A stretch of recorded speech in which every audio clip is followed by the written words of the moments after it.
水系コンセプトですけど、まず一目見てネイチャーアクアリウムだなっていう水系が作りたくて、ちょっと今回作ってます。水草自体は昔から使われてるものばかりじゃなかったりするんですけど、やっぱり見た時になんかクラシックな感じがするなみたいなところは意識して作ってます。特にやっぱり、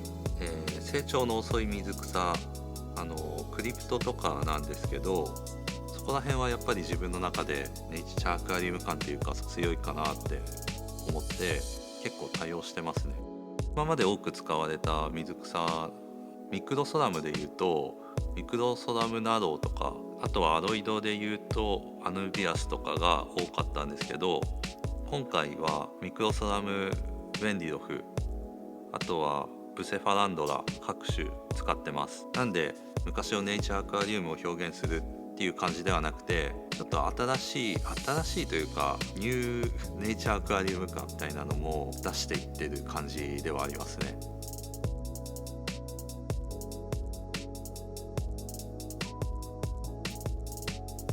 散水石の使い方なんですけど、結構自分他の水槽でもやってることなんですけど、見えてる石は全部満点石なんですけど、普通にそのまま満点石で組むと少し石が積みにくかったりするので、まず散水石で土台を作るっていうことを意識して、水系自体をちょっと、高さを上げたいなって思ったんで、散水石を積んでいくという手法でレイアウトしました。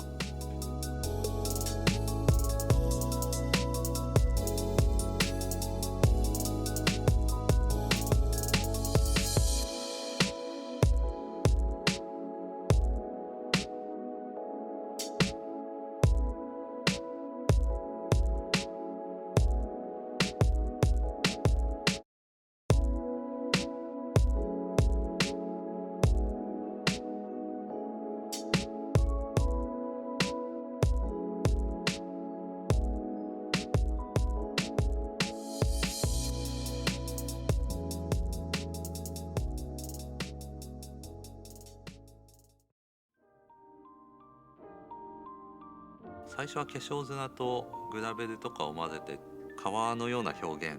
をしたいなとは思ったんですけど、ちょっとそれだと砂のところに水草が植えられなくなってしまうかなというところで、やっぱり最初からクリプトとか使いたいなと思ってたんで、トロピカルリバーソイルを今回そういう理由で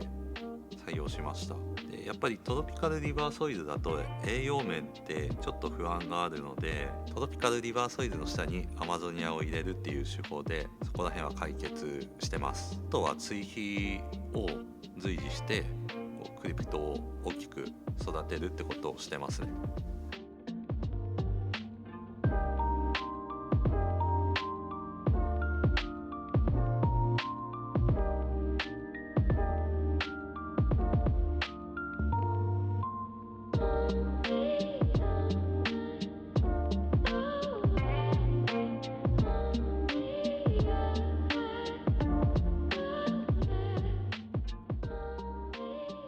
その作った時の気分とかもあるんですけど、川の上流から下流までっていう表現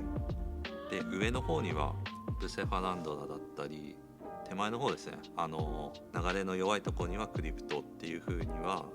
最初から決めてて、あとは苔の表現なんですけど、今回ウォーターフェザーを多用してます。あんまりウォーターフェザーっていうのは使ってこなかったんですけど、結構ウィローモスと違ってその場でとどまってくれるようなイメージにはなったかなと思います。あと背景のテープなんですけど、これも結構流れを表現するのに良かったなってところですね。やっぱり水流でたなびくっていう姿がかなり水中感っていう演出に一役買ってくれたかなって思います。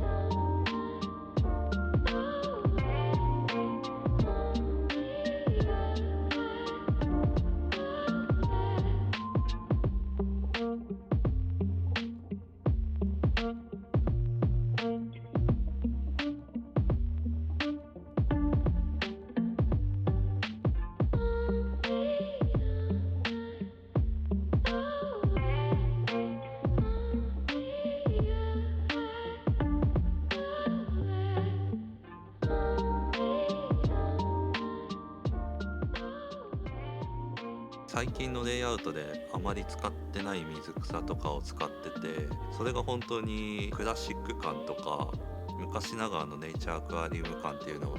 本当に表現できるのかなっていう不安はあったんですけど、特にメンディロフとかウォーターフェザー、そこら辺どうなるかなっては思ったんですけど、やっぱり完成して撮影したタイミングでネイチャーアクアリウム感みたいなのは結構出たかなって自分では思ってます。なんかそういう意味では結構自分のやりたいことっていうのはかなり 100% に近いレベルで表現できたのかなって思いますね。自分のテーマとかまだ周りにそんなに言ってなかったんですけど、見た人がネイチャーアクアリウム感あるねとかクラシック感ある水景だねとか、結構ネイチャーアクアリウムでありながらなんか新しい表現も入ってるしいいねみたいな話を聞くと、自分が求めてたやりたかったことが周りの人に伝わったかなと思いますし、やっぱりそういう水景っていいのかなっていう